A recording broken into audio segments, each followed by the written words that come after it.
Le groupe s'est essentiellement focalisé sur les aspects cyberattaques de grands groupes privés, mais aussi des gouvernements publics, et donc sur les mesures de sensibilisation et techniques afin de contrer ces attaques cyber aujourd'hui qui sont effectivement croissantes. En même temps, Qualcomm prend aussi la sécurité numérique très au sérieux afin de sécuriser la 5G dans les mains des utilisateurs et des consommateurs privés et bien sûr grand public. Les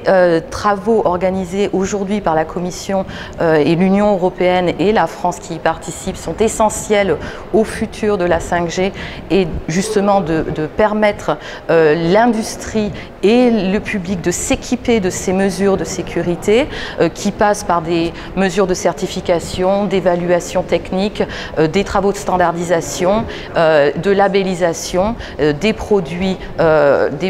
numériques dans les mains de ces utilisateurs dans un monde ultra connecté et qui le sera de plus en plus à l'avenir avec la 5G et la 6G.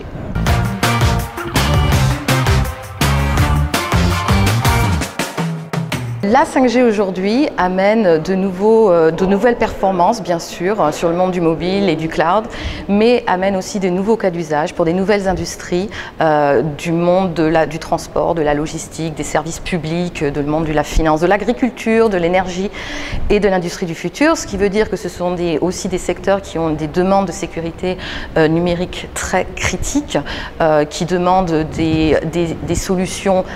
parfois très adaptés et très hautement adaptés sur des niveaux de sécurité supplémentaires. L'Europe, comme je le disais, met en place un régime réglementaire adapté pour ces nouvelles l'IoT du monde de demain, qui comprend les véhicules connectés, etc. et avec qui on accompagne avec des standards, des solutions technologiques et de l'expertise. Nous, sur ce sujet, nous investissons d'ailleurs beaucoup sur nos bureaux en France avec l'équipe sécurité qui élargit ses bureaux et ses capacités autour du site de Sophia Antipolis.